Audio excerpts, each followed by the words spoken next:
Hello friend, good morning. मैं अरुण सिवनी स्वागत करता हूं आपका एक बार फिर से आपके यूट्यूब चैनल सिवनेजी एजुकेशन पर। आज हम बाल मनोविज्ञान के अति महत्वपूर्ण 30 प्रश्न देखेंगे जो एग्ज़ाम में पूछे गए हैं और ऐसे क्वेश्चन की एग्ज़ाम में पूछने की संभावना अधिक बनी होती है फ्रेंड। अगर आप यूपी टीईटी या राजस्थान रीट की या एमपी वर्ग 3 की तैयारी कर रहे हो तो ये क्वेश्चन आपको बाल मनोविज्ञान में बहुत अच्छे नंबर दिला सकते हैं फ्रेंड, क्योंकि ये एग्ज़ाम में पूछे गए प्रश्न की है जो बहुत महत्वपूर्ण है। आइए फ्रेंड, हम आज का पहला क्वेश्चन स्टार्ट करते हैं। हमारा पहला क्वेश्चन है, निम्नलिखित में से कौन सा कथन सत्य है?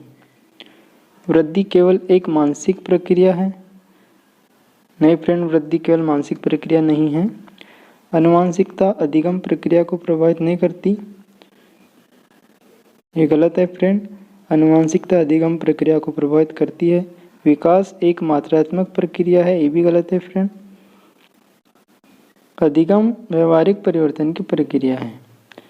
Option 4 is right answer friend. अधिगम व्यवहारिक परिवर्तन की एक प्रक्रिया है, यह ऑप्शन सही है।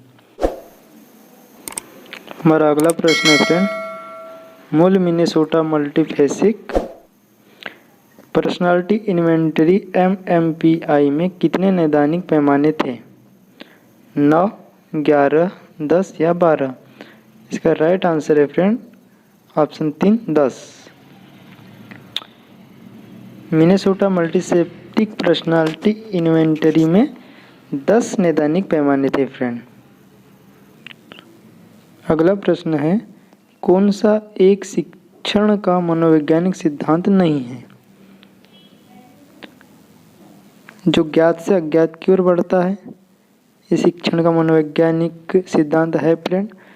जो सरल से कठिन की ओर बढ़ता है, ये भी सिद्धांत है। जो जटिल से सरल की ओर बढ़ता है, हाँ, ये मनोवैज्ञानिक सिद्धांत नहीं है फ्रेंड।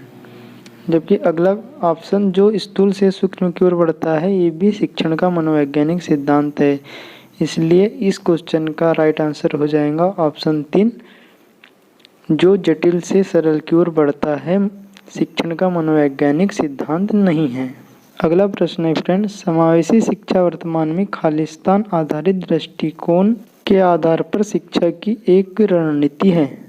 सहानुभूति, दान, उदासीनता या अधिकरण? इसका राइट आंसर है फ्रेंड अधिकार।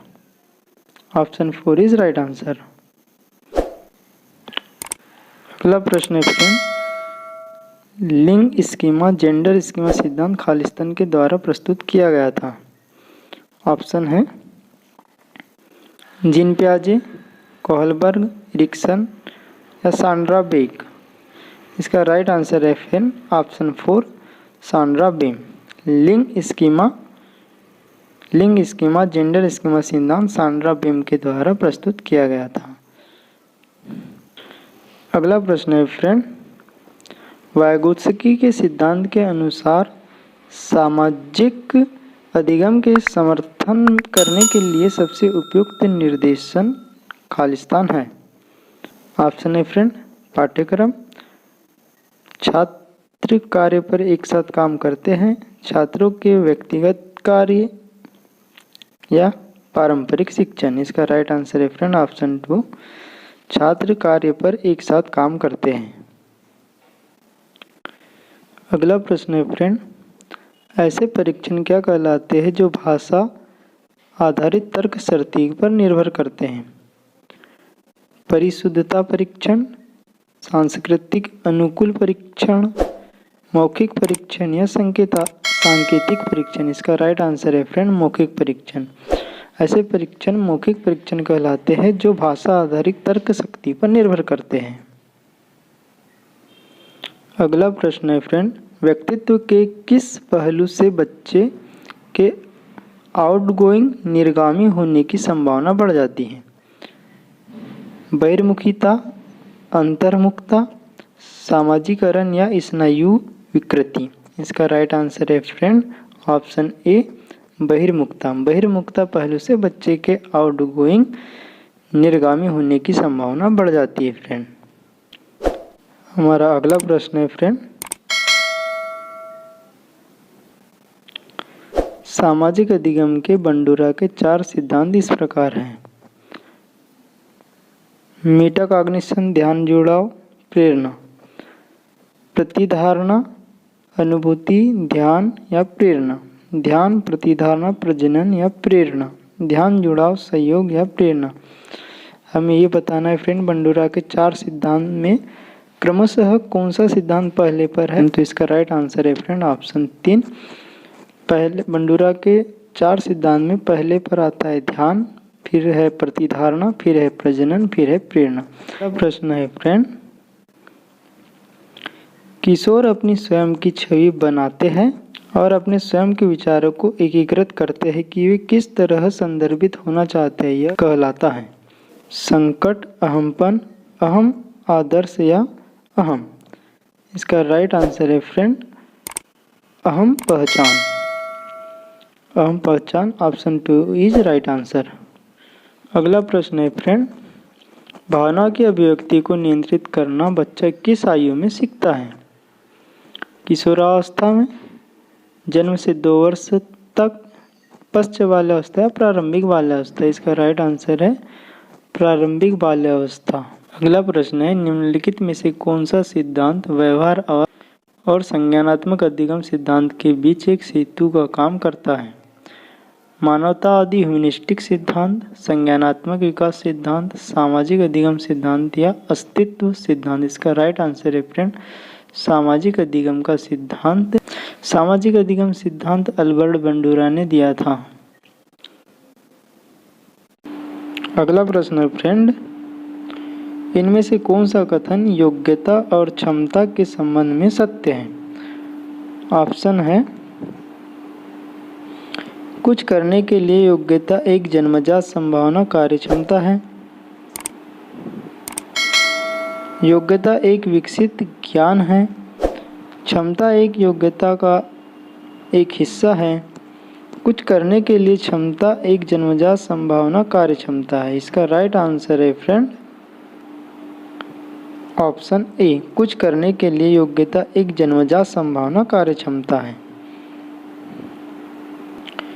अगला प्रश्न है, कौन सा आरेख दर्शाता है कि शुरुआती वर्षों के दौरान शिक्षा में निवेश का रिटर्न अधिकतम है।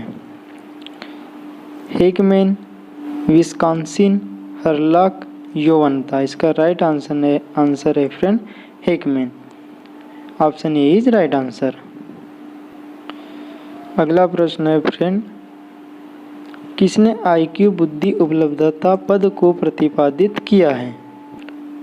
ऑप्शन है टर्मन, गेल्टमैन, बिनेट या गिलफोर्ड। इसका राइट आंसर है फ्रेंड टर्मन। यह ऑप्शन फ्रेंड बहुत सारे एग्जाम में पूछा गया है और यह बहुत मोस्ट इम्पॉर्टेंट क्वेश्चन, इसको IMP लगा लीजिए। बहुत बार एग्जाम में पूछा गया है फ्रेंड। वैसे तो ये सभी क्वेश्चन बहुत इम्पॉर्टेंट है, लेकिन यह क्वेश्चन बहुत बार एग्जाम में पूछा गया है।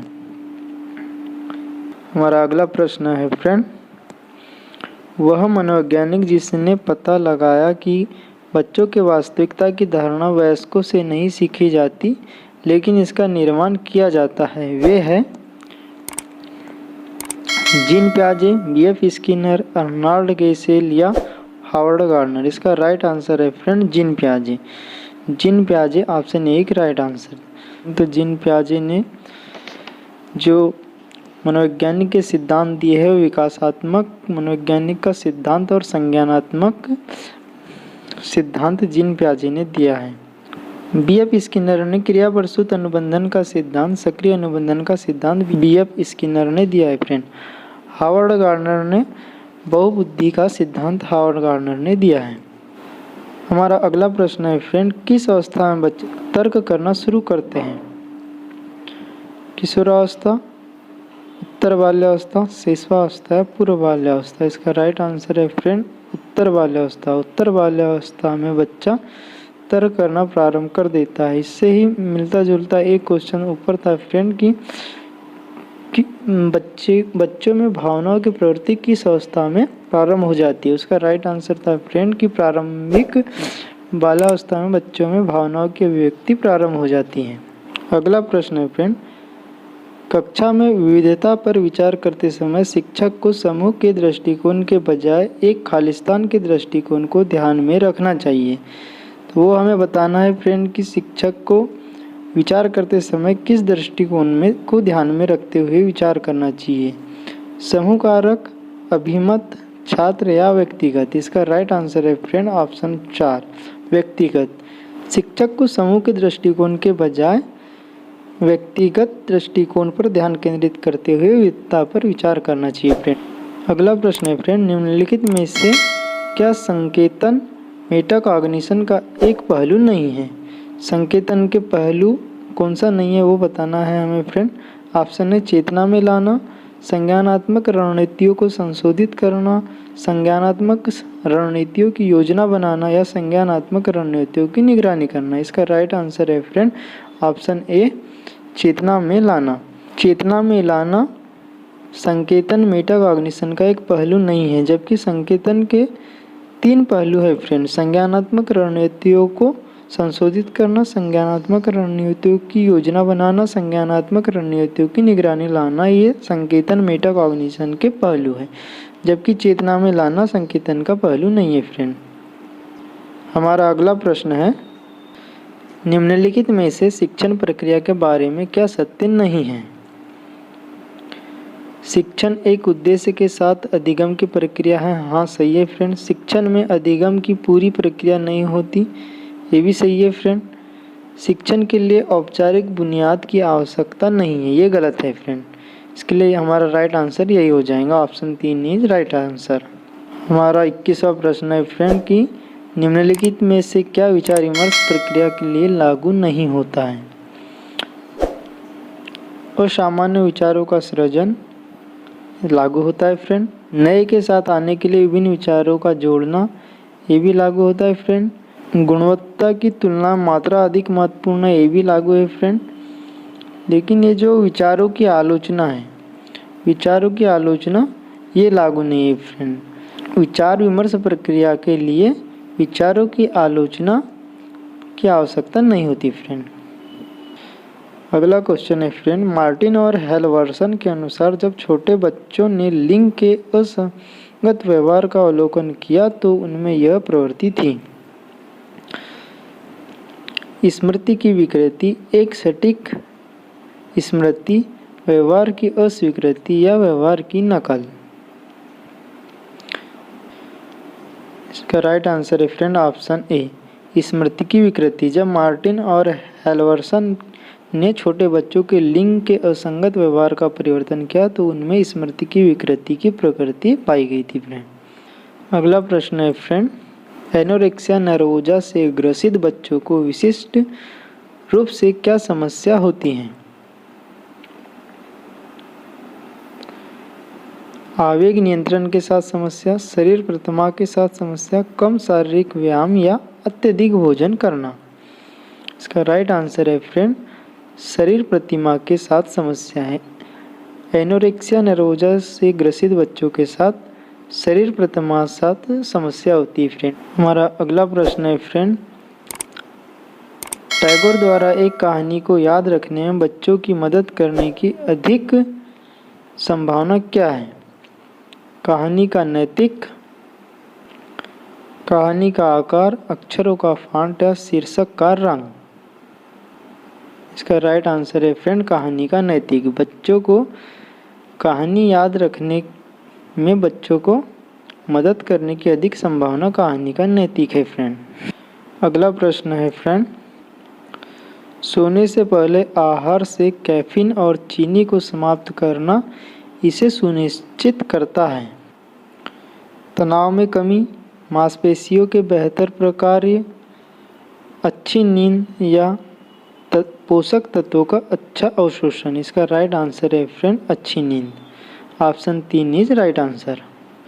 अगला प्रश्न है फ्रेंड, आमतौर पर अर्थगत स्मृति, जिसे सिमेंटिक मेमोरी भी कहते हैं, में जानकारी कैसे संग्रहित होती है? ऑप्शन है फ्रेंड नेटवर्कों द्वारा, कौशल द्वारा, कार्यों द्वारा, समूह द्वारा। हमें बताना है फ्रेंड कि सिमेंटिक मेमोरी में जो जानकारी है वो संग्रहित कैसे होती है। इसका राइट आंसर है फ्रेंड ऑप्शन ए, नेटवर्क द्वारा। सिमेंटिक मेमोरी में जानकारी नेटवर्क द्वारा संग्रहित होती है। हमारा अगला प्रश्न है फ्रेंड, मृदु मंदता मानसिक मंदता की एक श्रेणी है जिस खालिस्तान का IQ शामिल होता है। 70 से 90 तक, 20 से 29 तक, 50 से 69 तक या 30 से 49 तक। इसका राइट आंसर है फ्रेंड, मृदु मंदता में 50 से 69 तक का IQ शामिल होता है। जिसका IQ लेवल 50 से 69 तक है, एक मृदु मंदता की मानसिक मंदता की से संबंधित है फ्रेंड। हमारा अगला प्रश्न है फ्रेंड, बच्चों की समस्याओं को सुलझाने के लिए कौशल में सुधार करने के लिए निम्नलिखित में से क्या किया जा सकता है। इसके ऑप्शन है फ्रेंड, केवल विचारों के बारे में बात करना या लिखने के लिए बच्चों को आमंत्रित करें, बच्चों से केवल कहानियों के लिए चित्र बनाने को कहें, केवल ब्लॉक और मॉडल का उपयोग करें या उपरोक्त सभी। इसका राइट आंसर हो जाएगा फ्रेंड उपरोक्त सभी। अगला प्रश्न है, समावेशी शिक्षा का अर्थ है स्कूल में सभी बच्चों के लिए शिक्षा, बुद्धिमान बच्चों की शिक्षा या गरीब बच्चों की शिक्षा या अल्पसंख्यकों की शिक्षा। इसका राइट आंसर है फ्रेंड ऑप्शन ए, स्कूल में सभी बच्चों के लिए शिक्षा। समावेशी शिक्षा में फ्रेंड जो अधिक तीव्र बुद्धि वाला बच्चा और कम बुद्धि वाले बच्चे दोनों को एक ही साथ एक ही कक्षा में बैठाकर शिक्षा दी जाती है, उसे समावेशी शिक्षा कहते हैं फ्रेंड। हमारा आज का अगला एवं अंतिम प्रश्न है फ्रेंड कि GAD का अर्थ क्या है। GAD का फुल फॉर्म बताना है फ्रेंड। ऑप्शन है आनुवांशिक चिंता रोग, जेनेटिक एंजाइटी डिसीज, आनुवांशिक चिंता विकार, जेनेटिक एंजाइटी डिसऑर्डर, सामान्यीकृत चिंता विकार, जनरलाइज्ड एंजाइटी डिसऑर्डर या सामान्यीकृत चिंता रोग, जनरलाइज्ड एंजाइटी डिसीज। इसका राइट आंसर है friend option 3, generalized anxiety disorder, सामान्यीकृत चिंता विकार GAD का फुल फॉर्म है। आशा करता हूँ फ्रेंड आपको ये प्रश्न सीरीज पसंद आई होंगी और ज़रूर ही आपको आपकी एग्ज़ाम में इससे बहुत महत्वपूर्ण हेल्प होंगी।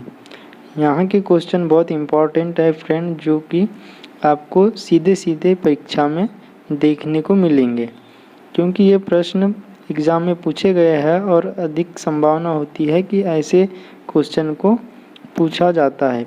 वीडियो अगर आपके लिए हेल्पफुल हो फ्रेंड तो वीडियो को लाइक करें, अपने दोस्तों को शेयर करें और इस चैनल को अवश्य ही सब्सक्राइब कर लें, जिससे कि ऐसे ही महत्वपूर्ण वीडियो डालता हूं जिसकी नोटिफिकेशन आपको सबसे पहले मिल सके फ्रेंड और आपकी एग्ज़ाम की तैयारी में आपको बहुत मदद मिल सके। Thank you friend.